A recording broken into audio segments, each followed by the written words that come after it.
Assalamualaikum warahmatullahi wabarakatuh. Islam merupakan satu cara hidup syumul sempurna yang mengajar kita dari aspek yang menyeluruh dan lengkap, termasuklah panduan dalam menjalankan kegiatan ekonomi. Sebagaimana firman Allah pada surah Al-Anbiya ayat 107, A'udzubillahi minasyaitonirrajim. Wa ma arsalnaka illa rahmatan lil alamin. Maksudnya, tidak kami mengutus kamu Muhammad kecuali sebagai rahmat petunjuk bagi sekalian alam. Ayat ini menjelaskan bahawa Islam merupakan satu panduan hidup yang mencakupi segala aspek kehidupan, termasuklah panduan dalam menjalankan ekonomi. Oleh itu, marilah kita sama-sama menelaah etika ekonomi menurut Al-Quran dan Hadis, seiring dengan tajuk kami yang membicarakan tentang ekonomi menurut Islam. Saya ingin membawakan beberapa topik yang berkait rapat dengannya, seperti larangan mengambil riba, kewajiban berzakat, tuntutan menulis hutang dan panduan pembahagian harta pusaka. Salah satu etika ekonomi menurut Al-Quran ialah larangan mengambil riba.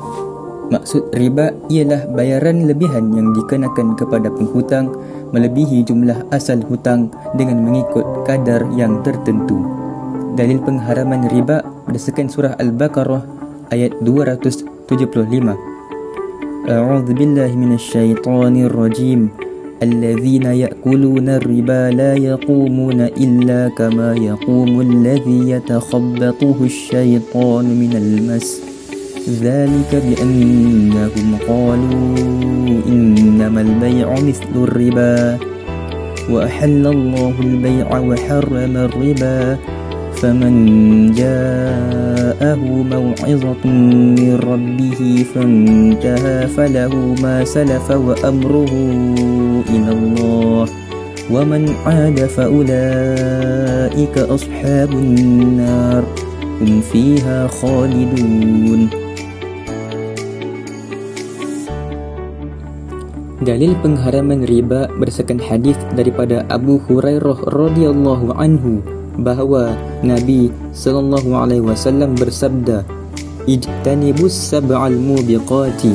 Qalu, "Ya Rasulullah, wa ma hunna?" Qala, "Asyirku billahi was-sihru wa qatlun nafsi allati harramallahu illa bil haqqi wa aklur riba wa aklu mali yatimi wa tawalli yawmaz zakhfi wa qadhful muhsanatil mu'minatil ghafilati." Maksudnya, jauhilah kamu daripada 7 dosa besar ini, perkara yang membinasakan. Para sahabat bertanya, apakah ia wahai Rasulullah sallallahu alaihi wasallam? Rasulullah sallallahu alaihi wasallam bersabda, syirik kepada Allah Subhanahu wa taala, sihir yang telah diharamkan oleh Allah Subhanahu wa taala, melainkan dengan kebenaran, memakan riba, memakan harta anak yatim, melarikan diri dari peperangan dan menuduh wanita yang beriman dengan berzina. Riwayat Al-Bukhari dan Muslim. Pengharaman riba ini bagaimanapun bertentangan dengan kegiatan ekonomi hari ini. Dapat kita lihat terdapat sistem bank konvensional yang mengambil riba dan pelbagai jenis pelaburan yang turut sama menjadikan pengambilan riba ini sebagai satu sumber pendapatan.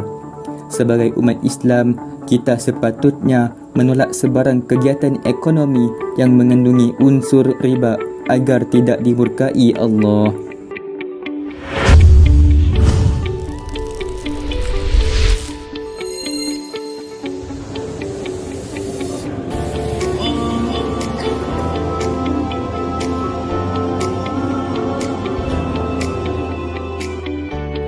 Selain itu, Islam juga mengajar kita untuk bersifat pemurah dengan mewajibkan zakat ke atas golongan yang berkemampuan, sebagaimana firman Allah di dalam surah An-Nur ayat ke-56.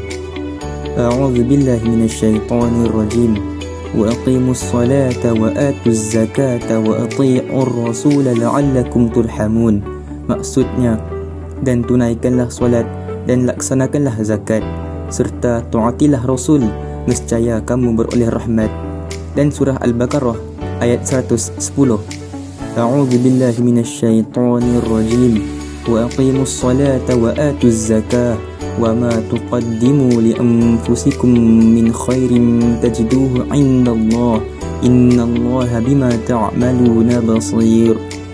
Dan dirikanlah oleh kamu akan sembahyang dan tunaikanlah zakat dan apa jua yang kamu dahulukan dari kebaikan untuk diri kamu, tentulah kamu akan mendapat balasan pahalanya di sisi Allah. Sesungguhnya Allah sentiasa melihat segala yang kamu kerjakan.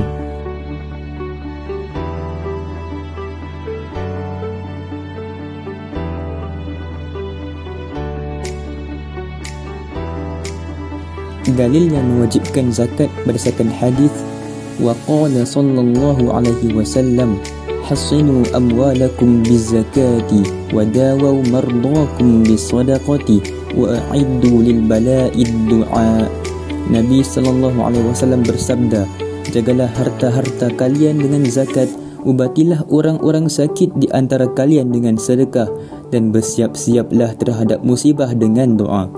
Hadis ini diriwayatkan oleh Imam At-Tabarani, Imam Abu Nuaim dan Imam Al-Khattib dari sahabat Ibnu Mas'ud radhiyallahu anhu.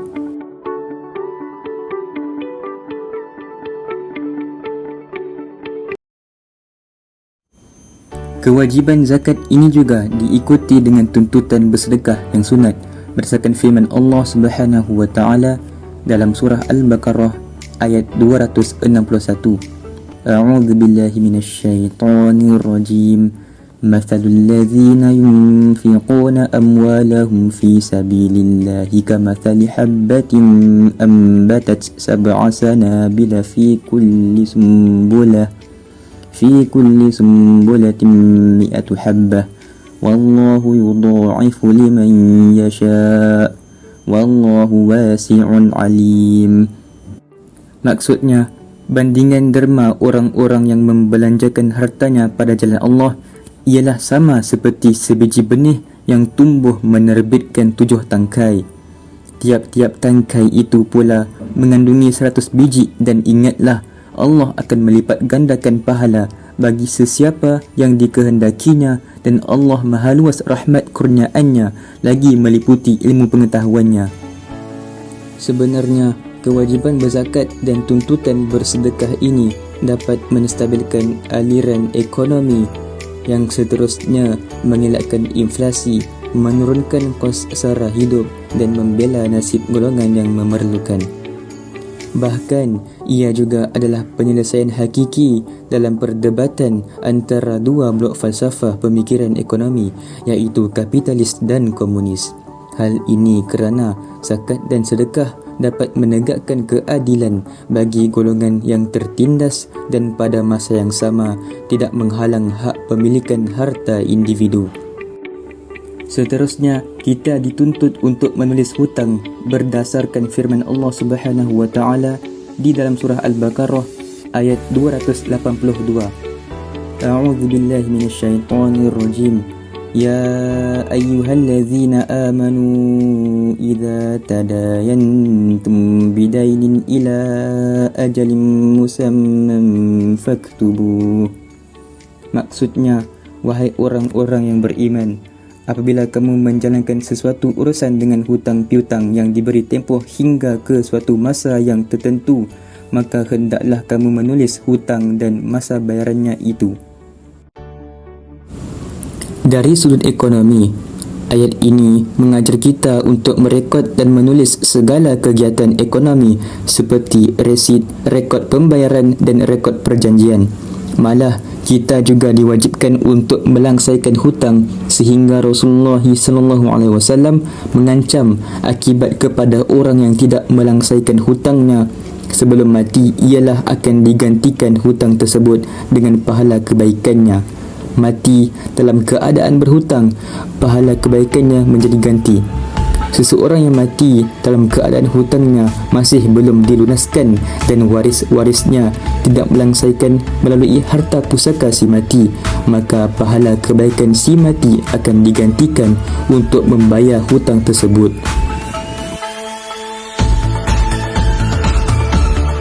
Tambahan pula, Etika ekonomi menurut Islam memberikan panduan tentang pembahagian harta pusaka atau faraid yang ditetapkan dengan sangat terperinci. Hal ini adalah penting demi menjaga kemaslahatan dan mengelakkan perbalahan dalam ahli keluarga. Allah Subhanahu wa taala menjelaskan pembahagian harta ini dengan terperinci di dalam suatu ayat yang panjang, iaitu surah An-Nisa ayat 11 hingga 12 dan surah An-Nisa ayat 176. Secara ringkasnya, harta pusaka dibahagikan seperti berikut: 1/2 bahagian untuk anak lelaki, 1/4 bahagian untuk anak perempuan, 1/6 untuk kedua ibu bapa. Dan syarat pembahagian harta pusaka ini hanya dibenarkan setelah hutang si mati dilangsaikan dan setelah dibayar wasiat yang dibuatnya.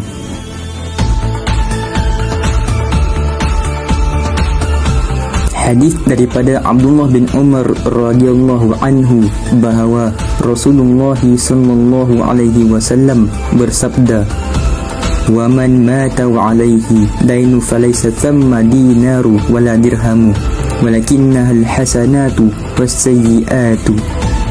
Yang bermaksud, sesiapa yang mati dalam keadaan masih memiliki hutang, maka di hari akhirat tidak ada lagi urusan dinar dan dirham.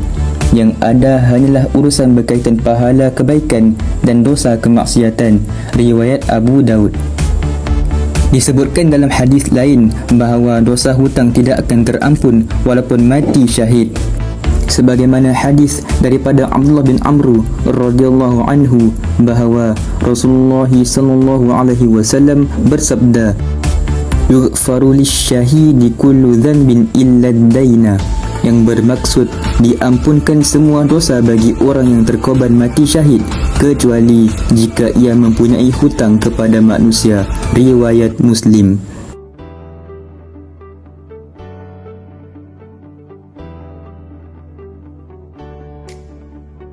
Tambahan pula, etika ekonomi menurut Islam memberikan panduan tentang pembahagian harta pusaka atau faraid yang ditetapkan dengan sangat terperinci.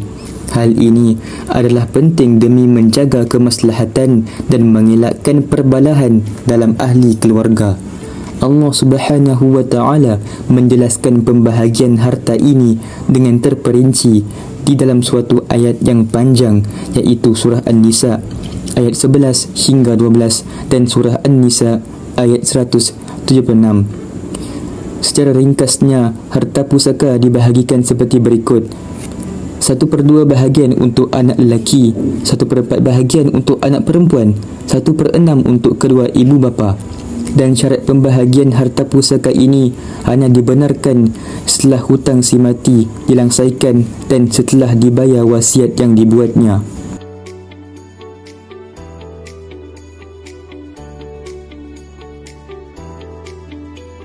Demikianlah Islam sebagai satu cara hidup yang sempurna mengajar kita menjalankan kegiatan ekonomi yang membawa kebaikan dan menolak keburukan, di samping mengajar kita untuk menyucikan jiwa daripada sifat tamak.